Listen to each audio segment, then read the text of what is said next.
Hello મિત્રો, નમસ્કાર. નવા વિડીયોની અંદર દરેક વ્યક્તિનું સ્વાગત છે. મારું નામ છે વનાભાઈ. હાલમાં મિત્રો સોશિયલ મીડિયાની અંદર તમામ જગ્યાએ મિત્રો એક જ સમાચાર ચાલી રહ્યા છે. જમ્મુ કાશ્મીરની અંદર જે આતંકીય હુમલો થયો તેમાં આ આતંકીય હુમલો મિત્રો જે થયો છે તે મિત્રો તેની અંદર 28 જેટલા લોકોને મિત્રો મૃત્યુ થયા છે. 28 જેટલા લોકોને ગોળીબાર કરવામાં આવ્યો હતો. અને ત્યાં આ તે તમામ જે વ્યક્તિઓ હતા તે મિત્રો ટુરિસ્ટ લોકો હતા, બરાબર છે. એમાં આપણા ગુજરાતના સમાવેશની વાત કરીએ તો ગુજરાતના 3 લોકો હતા, વિદેશી 2 લોકો હતા અને એના સિવાય બીજા ઘણા બધા લોકો હતા, બરાબર. કુલ 28 લોકો ઉપર ફાયરિંગ તો ઘણા બધા લોકો ઉપર થયો હતો. તેમાં માત્ર 28 લોકો એક્સપાયર્ડ થયા છે, બરાબર છે. 317 નામની કલમ હટાયા બાદ મિત્રો આ મોટામાં મોટો આતંકી હુમલો થયો તો સૌપ્રથમવાર પહેલો થયો છે. અને આ આતંકી હુમલાની અંદર એમને ધર્મ પૂછીને લોકોને ટાર્ગેટ કરવામાં આવેલા છે, બરાબર છે. આ જે તમામ લોકો ત્યાં હતા તેને મિત્રો પહેલી નામ પૂછવામાં આવ્યા. નામ પૂછ્યા પછી એમનો ધર્મ પૂછવામાં આવ્યો અને અમુક લોકોને કપડાં ઉતારી અને ચેક કરીને પણ તેમને ઉપર ઠાર કરવામાં આવ્યા છે. તમે સોશિયલ મીડિયાની અંદર ઘણા બધા એમના વિડીયો વાયરલ થયા, તમે ચેક કરશો તો તમને ખ્યાલ આવી જશે. ત્યાં મિત્રો છે ને ભયનો માહોલ ઊભો થયો હતો, બરાબર છે. ભયના માહોલની અંદર જ્યારે મિત્રો આ જે ઘટના ઘટી, આ ઘટના પછી મિત્રો આતંકવાદીઓ ભાગી ગયા. તેના પછી લોકોને ત્યાં જાણ કરવામાં આવી. પછી ભારતીય આર્મી આવીને ત્યારે મિત્રો ઘણા બધા લોકો ડરી ગયા હતા, કેમ કે ભયનો માહોલ એટલો બધો ઊભો થયો હતો. ભારતીય આર્મી આવી ત્યારે એ લોકો પણ ડરી ગયા કે એમને એમ થયું કે ભાઈ આ કોણ છે. ત્યારે આપણા ભારતીય આર્મીના જે નવજવાનો છે એમને લોકોને કીધું કે ભાઈ અમે ભારતીય આર્મીમાં છીએ, તમે કોઈ ટેન્શન લેતા નહીં. તમને જે ઘાયલ થયા છે તેમને હોસ્પિટલ સુધી લઈ જવા અને તમને બચાવવા માટેને પૂરી મહેનત કરશું, બરાબર છે. તો ભારતીય આર્મીએ પણ પૂરી મહેનત કરી હતી. અને કહેવાનો મતલબ મિત્રો એ છે કે આવી ઘટના ઘટી છે. આ વાત મિત્રો આમ તો દરેક જગ્યાએ સોશિયલ મીડિયામાં ચાલી રહી છે, પણ એક યુટ્યુબની અંદર મિત્રો અમારી એક ફરજ આવે છે કે ભાઈ દરેક લોકોને આ માહિતી આપવી. કેમ કે મિત્રો આપણા દેશની અંદર એક આ ધર્મના નામે જો આવું બધું થતું હોય તો મિત્રો દરેક વ્યક્તિને ખ્યાલ ન હોય તો એના વિશે મિત્રો દરેકને સજાગ કરવા એ મિત્રો દરેકનું કોમ છે, બરાબર છે.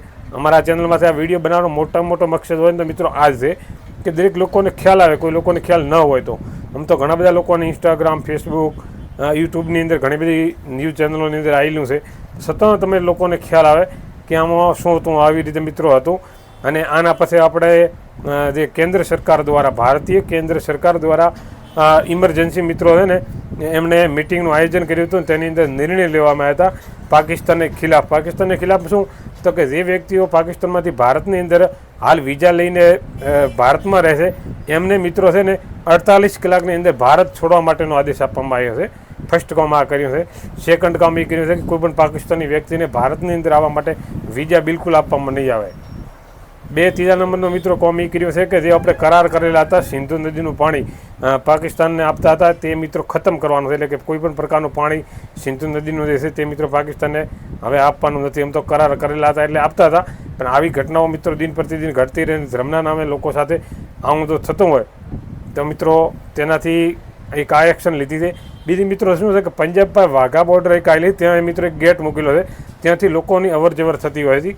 તે પર સંપૂર્ણ પ્રતિબંધ લગાવવામાં આવ્યો છે, એટલે કે તે બંધ કરવામાં આવ્યો. ત્યાંથી કોઈ લોકોની અવર જવર બિલકુલ થઈ નહીં શકે. હવે આવા નાના મોટા ઘણા બધા સરકારે પગલાં લીધા છે. એક પગલું લીધું છે દૂતાવાસનું.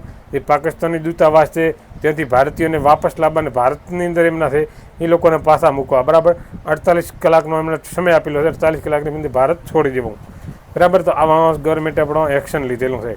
તો એના બદલામાં કાર્ય કરેલું છે. પાકિસ્તાન છે ને મિત્રો એક નાનકડો દેશ છે અને એનાથી ભારત સામે બીજું કોઈ થઈ ન શકે, પણ નાના આવા કાર્યો કરતા હોય છે. આ મિત્રો ખૂબ એક ગંભીર મુદ્દો કહી શકાય, કેમ કે જમ્મુ કાશ્મીરની અંદર મિત્રો આતંકી હુમલો થાય અને ધર્મ પૂછીને જો લોકો ઉપર ગોળીબાર થતો હોય અને લોકો સાથે આવું થતું હોય તો મિત્રો એક આ ખૂબ ગંભીર મુદ્દો કહી શકાય. તો મિત્રો તમારા શું મંતવ્ય છે તે મિત્રો કમેન્ટ બોક્સની અંદર જણાવજો કે આની અંદર લોકોને કપડાં ઉતરાવીને મિત્રો ગોળીબાર કરેલો છે. તમે વિડીયો આવ્યા હશે, ઘણી બધી જગ્યાએ જોયા હશે. કપડાં ઉતરાવીને કેમ ગોળીબાર કર્યો એનું પાકું ચકાસણી કરતા કે ભાઈ હિન્દુ છે કે મુસ્લિમ. જો એ વ્યક્તિ મુસ્લિમ હોત તો બિલકુલ એમને કોઈ ગોળી મારવામાં ન આવત. હિન્દુ લોકો હતા, હિન્દુઓનો ઉપર ગોળીબાર કરવામાં આવ્યો છે, બરાબર. તો મિત્રો ખૂબ દુઃખદ ઘટના છે. ભારત દેશની અંદર તમામ જગ્યાએ આની ચર્ચા ચાલી રહી છે. મિત્રો વિડીયો ગમે લાઇક કરો, ચેનલને સબસ્ક્રાઈબ કરજો અને વધુને વધુ આ વિડીયોને શેર કરજો. જય ગૌ માતા, જય ગોપાલ.